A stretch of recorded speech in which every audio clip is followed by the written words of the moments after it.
Hello, everyone. Welcome back to the Dialexicon podcast, a podcast targeted at the youth, where we critically engage in philosophy and correlate philosophy research to contemporary and social issues. My name is Saurish and I'm your host. This week, we're joined by Professor Geoffrey Lee, an associate professor of philosophy at the University of California, Berkeley. Hi, Professor Lee. How are you today? I'm doing great. It's really nice to be here on the podcast. Of course. Thank you for your time and for being here today. Before we begin our discussion, I ask all my guests this question, and I wanted to ask you as well. How did you get into philosophy, and what stood out?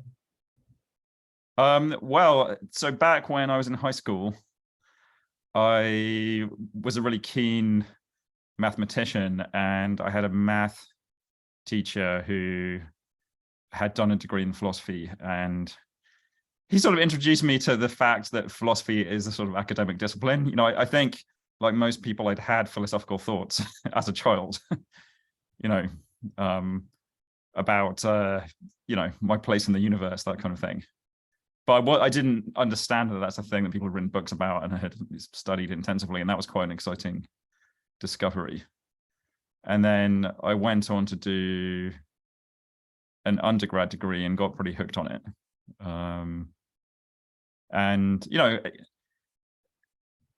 It still kind of surprises me in a way that it's possible to have an academic discipline that ultimately is interested in these really big, deep questions about human beings and like their place in the universe and these sort of grand questions about how everything works. And that's what keeps me excited and motivated about still being a philosopher these days. That's awesome. And I guess I just wanted to ask you, did you ever have philosophy in your high school years? And if so, was that something that you think was pretty instrumental in kind of shaping the way you decided your undergrad degree? Or was it something that you just discovered by chance in college? And that's why you pursued it because it was interesting and you had those types of questions already? Well, as I said, I had this high school teacher who was interested in philosophy. It was not offered as a thing that could be studied at my school, but he did a little sort of philosophy club thing for a while. And we read some philosophy articles and talked about philosophy. And that was what led me to decide to do a degree partly in philosophy. Yeah, I'm from the UK, where you have to basically decide what you major in before you even arrive at the university. Okay, yeah. So I guess how did you get into the current type of research that you do in philosophy? Well, I work on philosophy of mind with a particular emphasis on the problems of consciousness and perception. The big philosophical questions about consciousness were questions that I found myself getting puzzled about right from the beginning.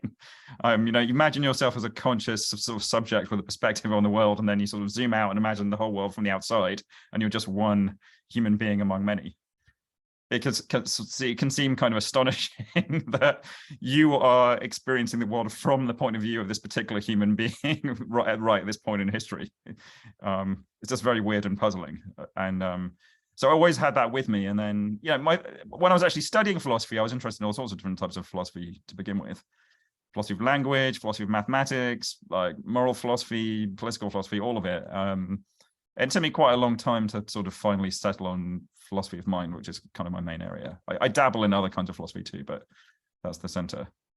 Yeah, no, I've interviewed a lot, and I really enjoy a lot of branches of philosophy, but consciousness is the one area that's the most puzzling of them all, because it's literally about everything kind of relates to the human, but this is something where it's the questions that you're exploring are questions that I feel like a lot of people have just thinking, they're just constantly thinking about these things. And so I guess before we talk about that specific, your specific research in consciousness, there's a really, really big question to answer here, is what is consciousness, right? What is the lay definition that we kind of all understand when we're talking about those things? What does it mean to be conscious? Is it a kind of a state of mind, or what exactly is consciousness? And I guess maybe we can talk later about what the current problems are in kind of dissecting what consciousness is. No, I mean, this is part of the debate still. One of the things that makes consciousness so compelling but also so puzzling is that we don't start off with a a nice, neat definition of what it is. Instead, it's like this phenomenon that it seems like we're all just sort of familiar, very intimately familiar with, by the fact that it's going on all the time in our own minds, and we're just kind of acquainted with it through introspection. So, but it is important to do some sort of spade work at the beginning to disambiguate a little bit, because this word consciousness can mean all sorts of different things. But the sense of consciousness that people like me are particularly interested in has to do with just the fact that we have what are sometimes called conscious experiences. And I think it's maybe best introduced just through examples. So examples of conscious experiences would be things like, imagine that you are looking at a vividly red rose and then also smelling the odor from the rose. And you can feel the stalk in your hand. So all those experiences of the color and the smell and the texture and the shape and so on of the rose, they would all be sort of paradigm conscious experiences.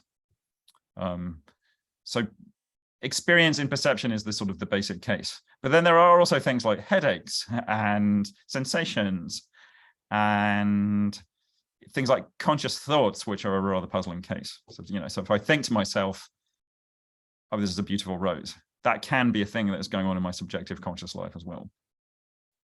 And the idea is that you think about all these examples, and it's supposed to be fairly obvious that they all have something deeply in common, which is they feel a certain way. So the philosopher Thomas Nagel has this quite well-known way of introducing consciousness, where he says conscious experiences are ones where there's something it's like to have them. Or another way of putting it is that it feels like something to have them. So that's something like the basic phenomena, and people have all sorts of metaphors also that they use. So a really popular one is this idea that when you go from something like a deep sleep where you're not conscious and then you wake up, it's like the lights turn on inside your head.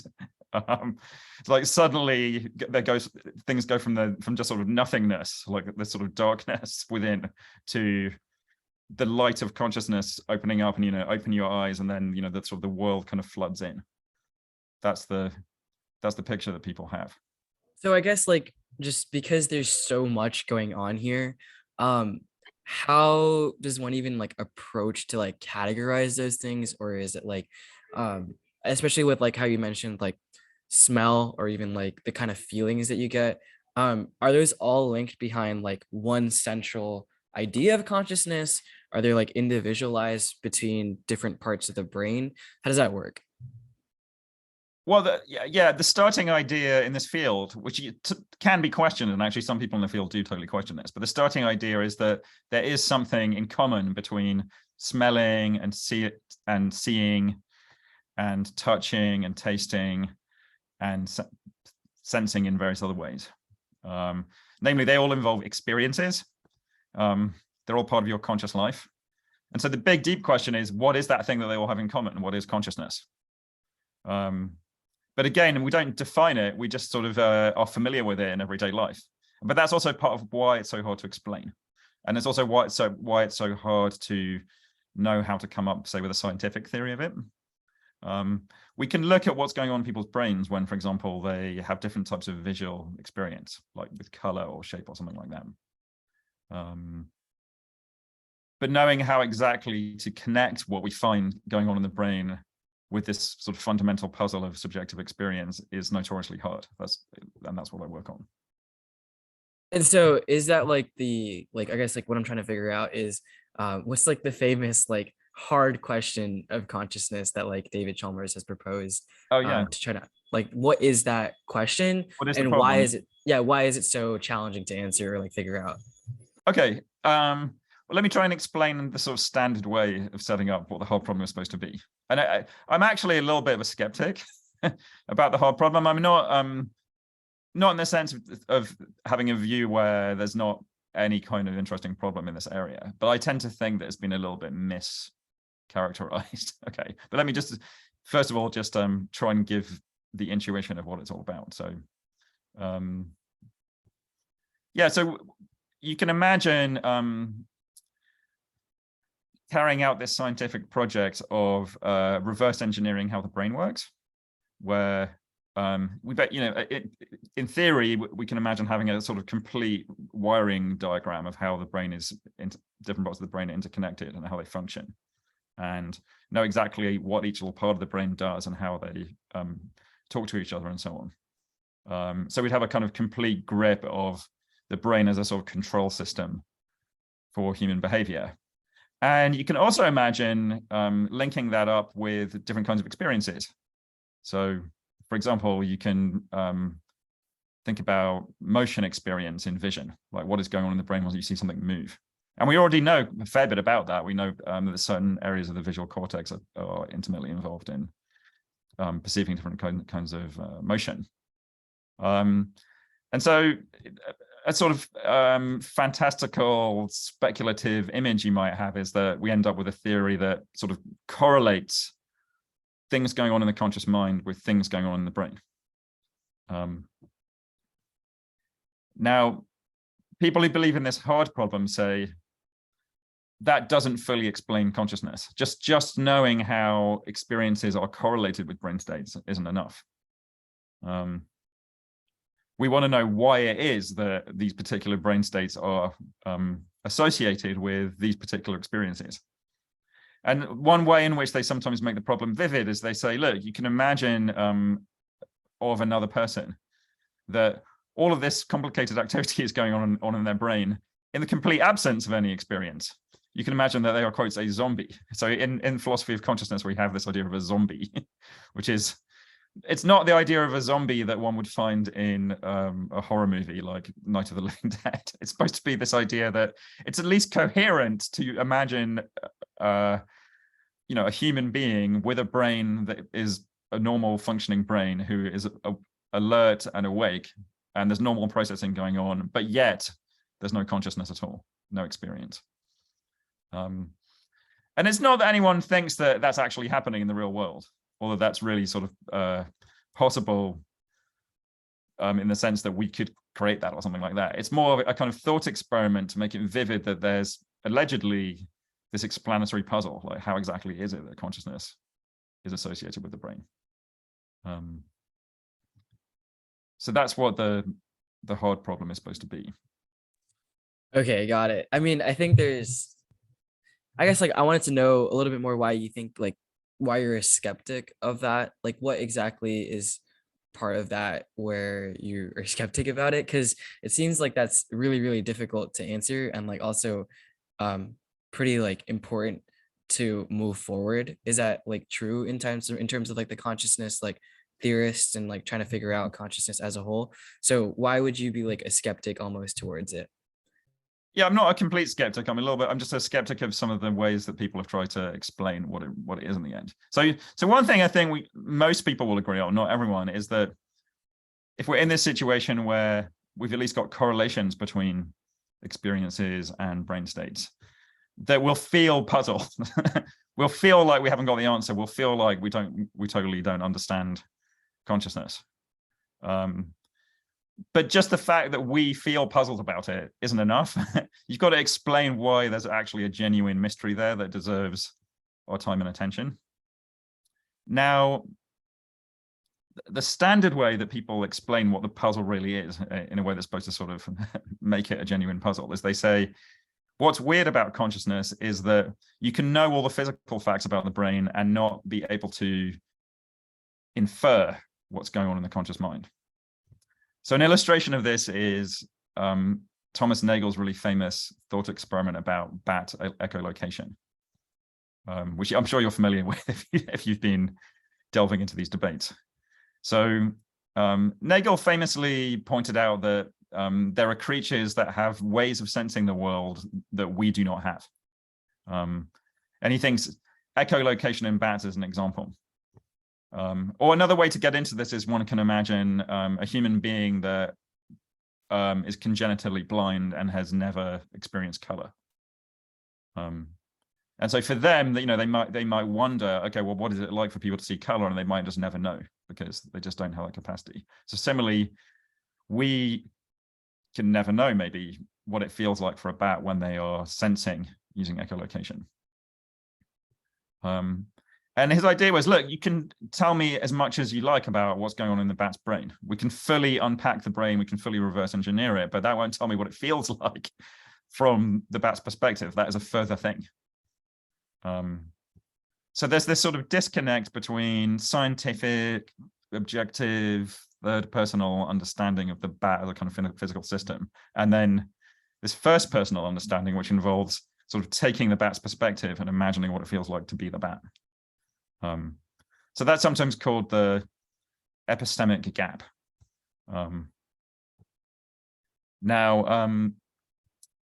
What a lot of philosophers have thought is that it's just the fact that there's that gap, that you can't infer the consciousness facts from the physical facts. That's what explains the mystery. That's what the mystery is. We can't connect these things together. And actually, my own view is that that's not quite right. Like the mere facts that you can't infer consciousness facts from physical facts. Maybe I'm not going to get into the details, but I don't think that's enough to sort of explain the mystery. I think the real mystery comes from the fact that consciousness seems to us like a very different kind of thing from anything in the physical world as we ordinarily understand it. I think it's more like that. So it's like consciousness feels like it's this subjective, qualitative kind of thing. If you think about color or taste, like they're these special subjective qualities. And then if you just imagine the physical world, it's just, a big space-time continuum filled with particles whirling around.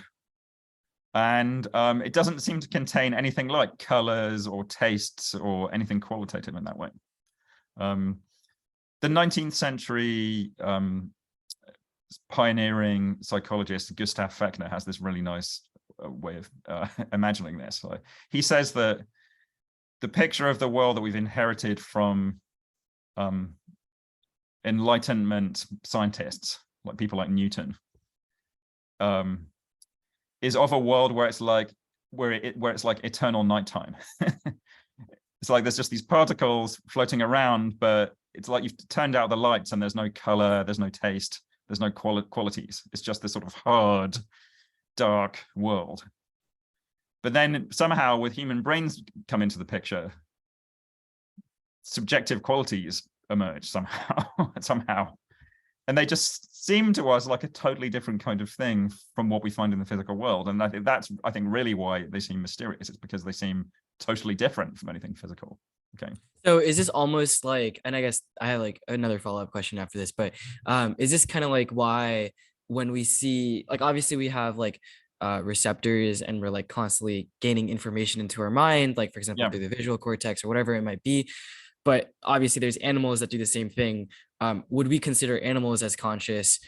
Is there like an order of consciousness, like, or like a spectrum where it's like, for example, we've distinguished humans as like higher, like maybe like higher order in terms of knowledge, intelligence, because of our brain capacity. Is there also like a threshold for consciousness there? Yeah. So the way a lot of people think about this is that the fact that there's this hard problem, including this epistemic or explanatory gap between the physical and consciousness, means that it's really difficult to get a handle on what's going on with other creatures, because you could know everything about how the creature functions physically, but still wonder, what is a sentient being? And that seems like a coherent question. Like just understanding it physically doesn't answer that for us in any obvious way. At least that's how people tend to think about this. Now, I'm actually a little bit more of an optimist. I think we can do the science of consciousness and we actually can kind of get this figured out. And so in a way, we can sort of fully understand the sense in which, say, a goldfish is or isn't a sentient being. But I certainly would agree that you can know all about it physically and like imagine that it's a zombie. So in that sense, there's a real puzzle there. I think we have to kind of start from our own case and then sort of carefully think about what these mysterious subjective qualitative features are, and try and come up with a theory that explains how they could in fact just be nothing more than neural events buzzing away in the brain. And I think that is doable. As I said, I'm a kind of optimist. And I think that once we've done that, then we can extrapolate to things like goldfish. Now, that doesn't necessarily mean that there'll be a clear answer in every case. In fact, I very much doubt that there will be. but that'll be part of what we discover. We'll basically see that the goldfish is like us in some respects and maybe not like us in other respects. And the fact that there's sort of similarities and differences in that way may make it rather unclear whether it's a conscious being. But I don't think that means that there's some deep mystery about whether it's conscious. You know, it's be much more like you know, consider let's see, like think of an example like a genre of music like bluegrass. So we've got a pretty good idea of what makes something bluegrass music. You know, it involves banjos and there's a certain musical tradition around it, blah, blah, blah. You can imagine examples where it's sort of a bit unclear whether a certain kind of music is bluegrass. You know, like imagine a rock band that uses a lot of banjos. Is that bluegrass? You know, so it might be somewhat unclear what's going on there, but that doesn't mean there's any sort of deep mystery about whether it's bluegrass. It's sort of just in a way a bit of a trivial kind of verbal issue. Well, this depends how you define bluegrass. And I tend to think that despite initial appearances, puzzles about whether other animals are conscious are actually more like that than you might think. Okay, yeah, I think that makes sense. But I guess I'm curious, you know, you mentioned that you're an optimist here. So how exactly are we making strides towards creating that theory? So how does philosophy play a role here? How do other fields play a role here? I imagine there's like neuroscience, cognitive science here. So how kind of like are we formulating a theory right now? What does that process look like? And how do you like conduct your research here? Like, is this like through like experiments or like a lot of reading, or like what is it? I'm more of a kind of commentator on the project of trying to figure out what consciousness is. So there's been a kind of exciting change in the way that this debate has gone, which is that if you went back about 30 years ago or so, trying to figure out what consciousness is as a sort of scientific project didn't really have much energy behind it. It was not regarded as scientifically respectable because people just sort of didn't have a very good sense of how to get any purchase on it. So instead, if you did vision science, it's just more like, no, we're going to figure out how the visual system works, something like that. We're just going to ignore all this inconvenient stuff about experience. Not that people didn't sometimes talk about experience, but that wasn't in the center. And then you get to like the 1990s, and a couple of figures in particular, like Francis Crick, who's also famous for his work on DNA, and Christoph Koch, who were these neuroscientists who said, no, like consciousness is just this incredibly central part of human life. And it's a bit of a disgrace that cognitive science is actually not addressing this as a phenomenon. Like we've got to think about it as a kind of, according to them, sort of scientifically difficult, but scientifically tractable issue. And, you know, to get the ball rolling, they put a theory of consciousness on the table that had to do with the role of attention and sort of integration of information through synchronized neural firing on the table. And then since then, other people have kind of responded and developed those ideas on the side of neuroscience and cognitive science. So we now have all these theories on the table, like the global neuronal workspace model and integrated information theory and other theories like that, which is interesting and exciting. But my perspective on it is that that's really helpful, and we've learned a lot from these types of debates. But we're also at the same time a little bit in the dark about what the rules of the game are here. Like what would actually count as explaining consciousness? And when someone puts a theory on the table, how do we actually evaluate the theory? And when you look at the way in which, you know, take something like integrated information theory, if you like, look at that theory and look at the way that people have responded and try to evaluate it, you see that people are actually just having a really hard time. They don't know what to do. Okay. So to me, that's evidence that we need to do just a lot more sort of foundational work just to think about what we're even up to here before we're even in a position to sort of confidently evaluate a scientific theory. Now, that doesn't mean we shouldn't be putting these theories on the table. In fact, I think it's incredibly helpful partly because it actually just prompts these kinds of questions. We need something to work with. So it's great that we have integrated information theory, but I think we also need philosophers around. I mean, of course, I think this because I'm a philosopher, so I'm biased, but I think we need philosophers around to think about how to evaluate this. And actually, another part of this is that I think it's really important to distinguish sort of two parts of the overall project here. So one is this thing that I've mentioned a couple of times already, the project of just thinking about ourselves as physical machines and trying to reverse engineer how the brain works. Okay. And I think you can do all of that without even mentioning consciousness. That's just thinking of ourselves as a physical machine. And then there's the project of figuring out how consciousness fits into all of that. Like, how does it map on, and why does it map on in the way that it does? And I think it's important to see that that second project of sort of, as it were, integrating consciousness into the physical picture, it's not a scientific project. It's not a project where you can just collect data in a lab that will directly help you with that. Because collecting data in a lab is actually only directly relevant to the reverse engineering project. It's what you do if you're trying to just figure out how everything functions, but it doesn't tell you how to do this mapping thing. So for that reason, I feel like there's just a lot of room for philosophical, conceptual sort of inquiry into how to think about that second part, and it's very difficult. So I guess like you're mentioning how like there's a necessity for philosophers to come in here. Yeah. And so I guess my question is, how exactly like you also mentioned that there's like difficulty in testing different scientific theories just because we don't know what we're dealing against. So how do philosophers come in to define the conceptual or like the foundational work in consciousness? Like, what is that like conceptual work? Is that kind of like the machine idea that you were talking about, and like in terms of understanding how the human mind works, or what is that? Well, I mean, there's a lot of different parts to this, but one, I think, really interesting issue here has to do with just how we figure out what someone is experiencing in the first place in the context of doing science. So famously, you can't just get inside someone else's mind and sort of directly observe what they're experiencing. You have to indirectly figure out what they're experiencing by observing their behavior and other kinds of things. So if you want to, map experiences onto brain states, you need a sort of prior strategy for telling what someone's actually experiencing. People who are actually putting people in labs and actually doing this kind of work have various strategies for that. For example, you can just ask them what they're experiencing, or you can get them to press one button if they're seeing one color, or another button if they're seeing another color, that kind of thing.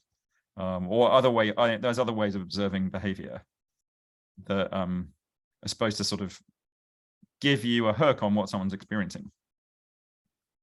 But it's actually a little bit hard to know what the rules are there.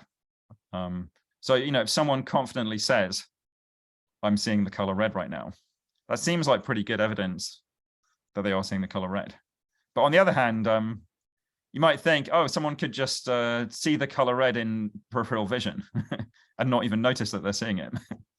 Or it could all happen really quickly. Like, imagine that you're watching a movie and there's just tons of stuff going on the screen.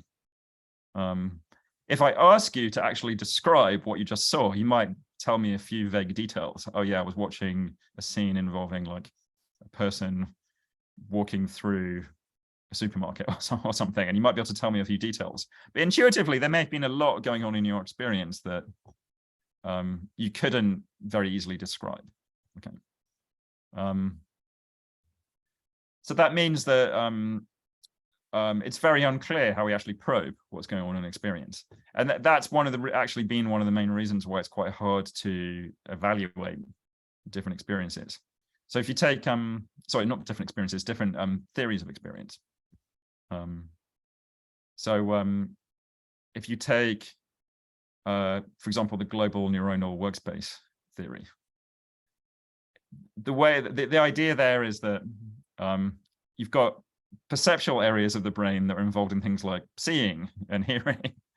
And then you've got cognitive areas of the brain that are involved in things like thinking and planning and memory. And their idea is that consciousness occurs when the perception parts of your brain send information to the cognition parts of the brain, like the thinking parts of the brain.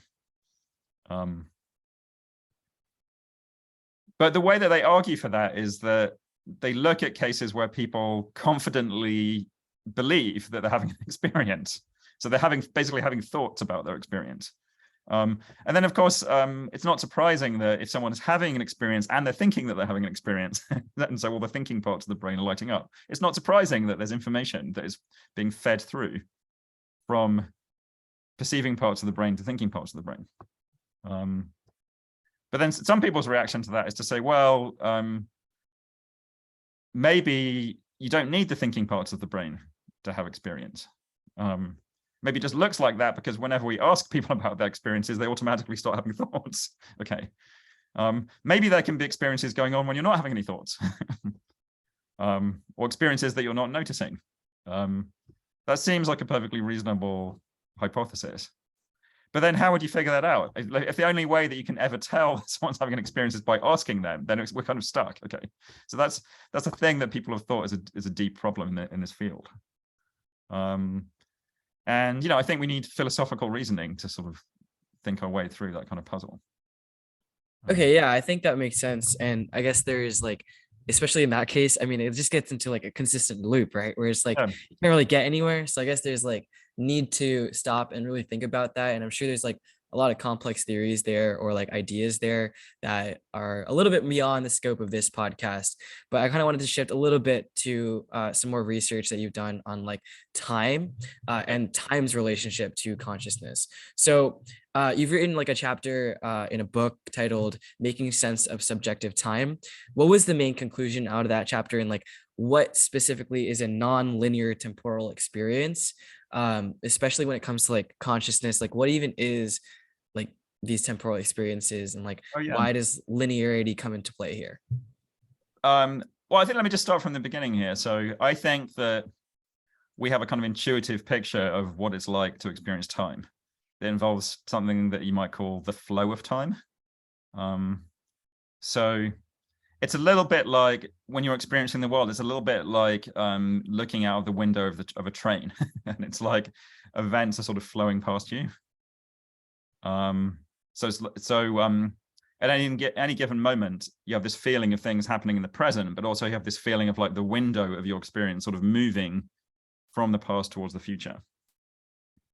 And it's also tempting to think of experience almost as if it's a kind of liquid that is flowing along at a certain rate.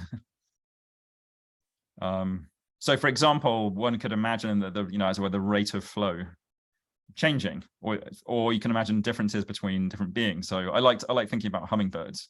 I live in San Francisco and have a garden that I can see out of the window and often see hummingbirds flying around.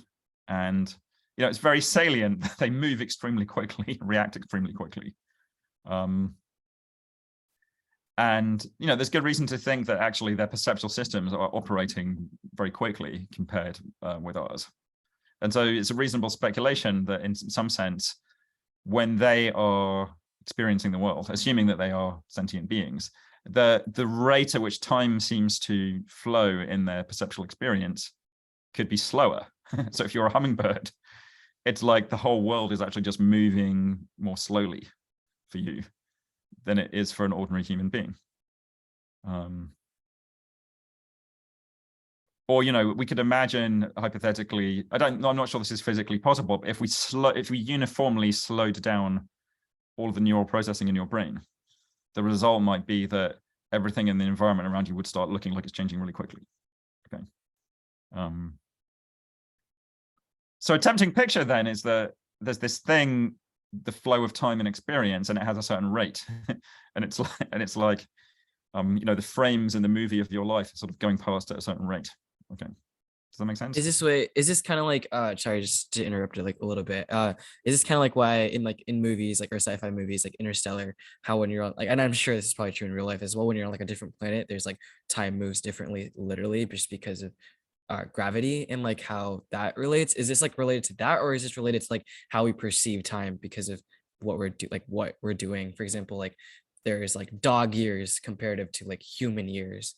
It's to do with subjective time and then perception of time. I mean, there are these really deep questions in physics about the nature of time that come up in things like the theory of relativity. But this is not really about that. It's about how time seems to you in your conscious life. And, we are all familiar with time seeming to go at different rates in sort of puzzling ways. You're having fun and everything seems to go by really quickly, but then also afterwards, when things are action packed, it seems like a lot of time has passed, so it can be quite puzzling. But it's also notable that, at least at the level of experience of events occurring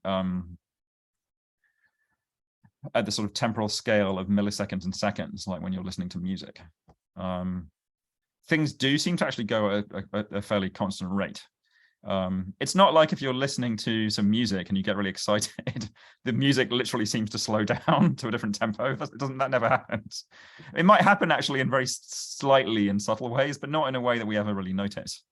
But I don't think that reflects anything sort of necessary about perception. Like in theory, perceptual processing could get faster or slower in a way that might make where it would feel like that you're sort of slowing down the record or speeding it up. Okay. Or maybe if you're in a class that you find really boring, and class and time just extends for a long period of time. Yeah, I feel like that's also an example. So yeah, I think there's this temptation to think there's this sort of single parameter, like the rate at which time is flowing for you. And one thing that I've tried to argue against is that that's actually just a sort of too naive, simplistic picture.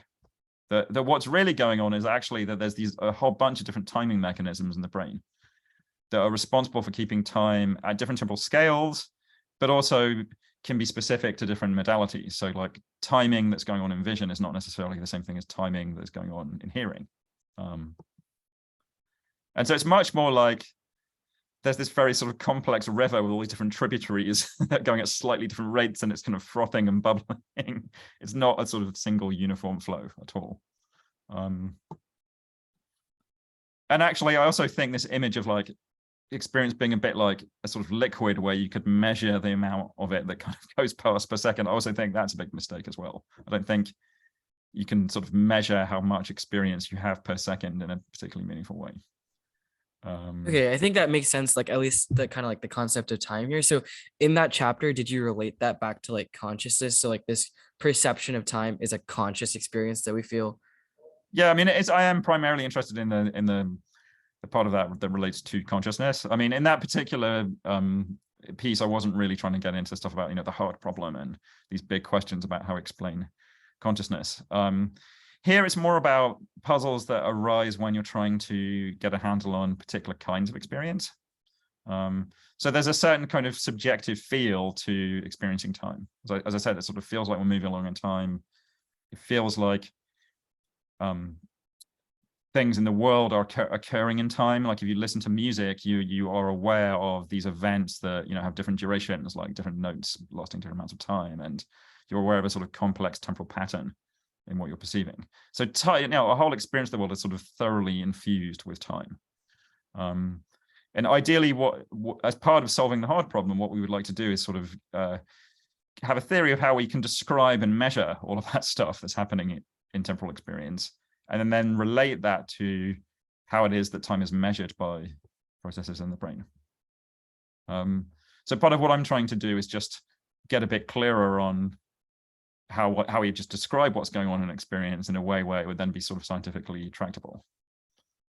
Okay, that makes sense. And like this like piece that you had to like try to explain this concept, is that like not an established viewpoint already, or is like what are the different views here on like time, and why was this like piece necessary to explain that concept of time? I'm just trying to figure out like what the current field has.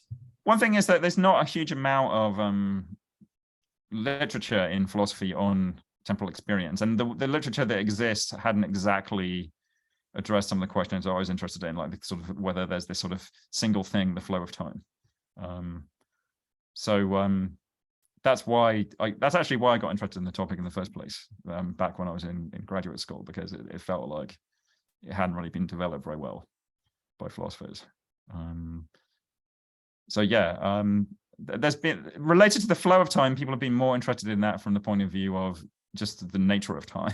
So another thing that's connected to this is the sense that we have of something like a moving now, where it's like in the very nature of time's passage that some things are in the present, and then the present movement sort of moves along from the past towards the future, something like that.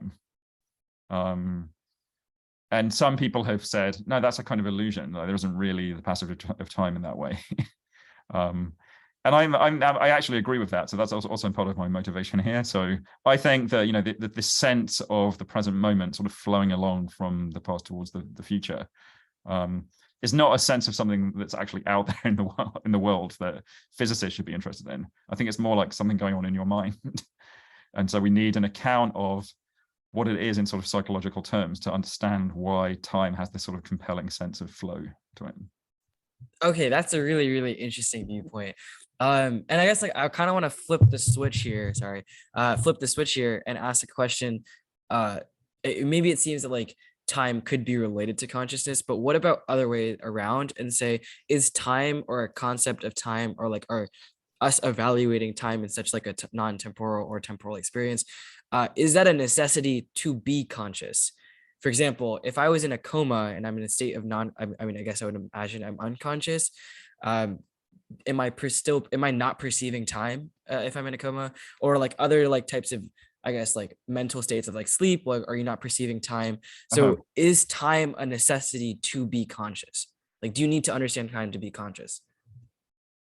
Well, yeah, there's do you need to experience time, and then there's do you need to understand time. I mean, presumably understanding time is really sophisticated. I mean, most people have no idea what it is. Like, as soon as you start, famously, as soon as you start thinking about time, you're like, what the hell is that? So, but yeah, yeah, that's an interesting question. Like, could you have a being that experienced the world but didn't experience time? I mean, it's certainly hard to imagine. I mean, famously, when we talk about experience, we talk about the stream of consciousness. Like, we think of it as this highly sort of dynamic temporal thing that's sort of flowing along. Now, I guess I think that one can certainly imagine a creature for whom perceiving things like duration is not particularly important. You know, maybe imagine an animal where experiencing like the spatial layout around it is very important for it to get around. But things like the timing of events really maybe don't matter to it. So it never evolved a capacity to experience sort of temporal patterns out there in the world. That seems, surely that's coherent. And then then the question is, well, if you had an animal like that, could whatever it's going on in its brain that is sort of mapping space for it, could that then translate into something that has a sort of a subjective feel to it? Well, I think the answer to that is going to depend in the end of the day on what our theory of consciousness is. So I can't answer that, but I somewhat suspect that you could at least have something that is a lot like consciousness in terms of how it works in the brain that would be consistent with that. For example, that kind of being could have sophisticated intelligence and thinking, and it could maybe introspect what's going on in its perceptual system and that sort of thing. So then, yeah, probably it could have something a lot like consciousness without time. Okay, yeah, I just wanted to ask that question.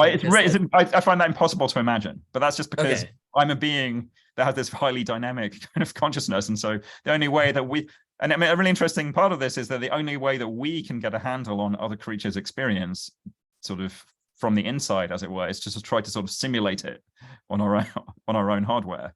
And then inevitably what we do is we, use our own experience as a kind of model for others. And I think that leads to a lot of thinking traps, actually.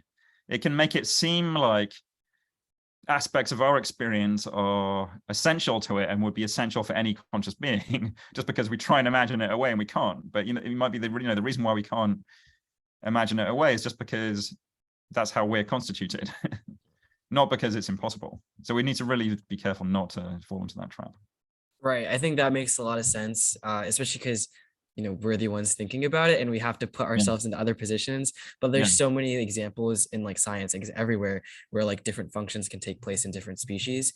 But I wanted to ask that question specifically because, there's a lot of big like boom in like artificial intelligence. And so there's a lot of speculations and a lot of questions revolving around artificial consciousness, whether, for example, when you're talking to ChatGPT or like Bing's new AI system or Bing Chat or whatever it's called, do you need to like actually care about their feelings? Like, what does it mean? Like, are they a moral agent? There's a lot of questions surrounding those. And so I wanted to ask you, do you think it's like it's possible for there to be an artificial consciousness? And I guess maybe you don't need to perceive this in the sense that like we're building a robot per se, but like even necessarily like plants, like, or like building something that could be artificially conscious. Is that possible, or is that not possible based off of current research and your own opinions? Yeah. So one thing I should say here is that I think that there's some sort of bad picture thinking that goes on here when people are trying to sort of understand what's at stake with this kind of question. So I mentioned at the beginning that people love in this field to talk about the inner light of consciousness. Okay. It's like there's this special kind of subjective glow that is going on with us when we experience the world. And that makes it seem like there's this sort of giant chasm in the universe between the things that have the special inner light subjective glow and the things that are just sort of mere physical machines. And then it suggests a really important intellectual quest to sort of sort the things that are just mere machines from the things that have genuine consciousness. Now, I tend to think that's just not the right picture. There isn't this single thing, consciousness, that's like this inner light that then something either has or it lacks. I actually think there's going to be more like a plurality of phenomena that sort of play the role of consciousness, including in us, but also maybe in other systems. So when you look at something like an AI, I think really the meaningful questions are like, well, first of all, what is going on in us? What exactly is it that plays the role of consciousness in the human brain? How does all of that work? And then once we've got a grip on that, we can compare ourselves to something like an AI and say, well, is it structured anything like the way we're structured? Does it have something that roughly plays the role that consciousness plays in us? But I don't think there's this further deep question of like whether it really has the inner light. I think that's just a mistake. Okay. So that's one thing I would say.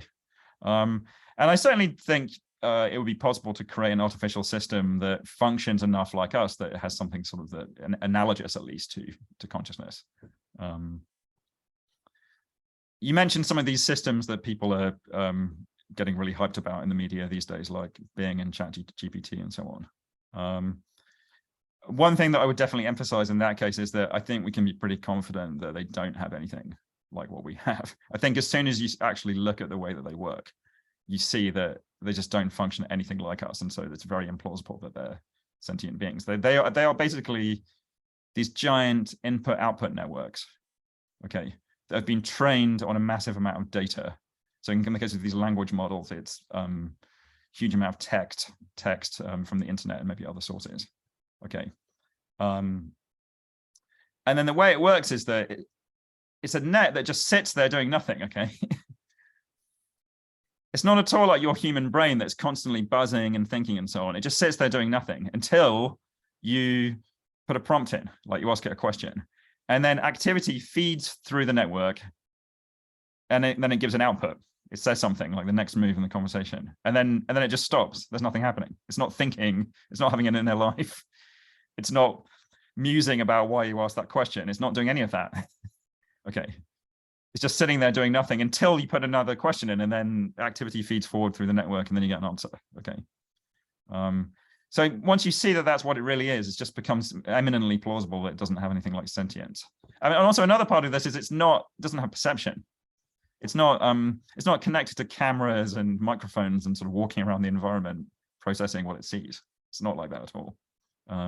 So that's yet another reason why I think we can be very confident that we're not interacting with a sentient being, even though like it's really uncanny the kind of conversation you can have. It feels like a conversation with a sentient being. If you saw some of those transcripts from Bing that were in the media yesterday, it's very tempting to think that there could be the sentient mind behind that, but I think that rests on a misunderstanding of what kind of machine we're dealing with. Right. I think that makes a lot of sense. And I definitely think there's a lot of like room for expansion. I mean, I hope like maybe when I get into like I can research a little bit more too in that area, or like just in consciousness in general. But I guess like to wrap things up, because we had a really insightful conversation, I wanted to ask you what you're doing now, maybe in the field of consciousness, maybe elsewhere. So what are you focused on now? What is your research focused on now? Well, my big project has been this book about consciousness that I'm trying to finish. So it's about some of the questions that we were talking about today, like the hard problem and the sort of problems in the foundations of the science of consciousness. Like, how do we think about that whole project? How do we evaluate theories of consciousness? So I'm very much interested in that in the book. And it does actually also get into some of these questions of the sort of the meaning of consciousness, like why it matters. Like, what exactly is going on when we like are trying to figure out whether, you know, a fish feels pain and therefore whether we should care about the fish, that sort of question. So I also deal with that too. So that's my big project. And yeah, no, I have various other projects going on as well. One thing I've been interested in recently is this thing called the interface theory that you may have heard of. Donald Hoffman's interface theories. I've been working on a piece about that actually that should be out soon. Awesome. I mean, I think those are really, really interesting, and hopefully that book comes out soon. But I guess I can leave like a link to your website or your page if there's any more information, or like if people want to like to look at it. Maybe there's just like a Phil Papers, or like, I mean, even like a Google Scholar link or something like that to see up to date information. And yeah, I mean, that's about it for today's episode. Thanks so much, Dr. Lee, for your time today. I learned a lot, and I'm sure our audience did as well. No problem. That was a pleasure. Thanks so much for having me.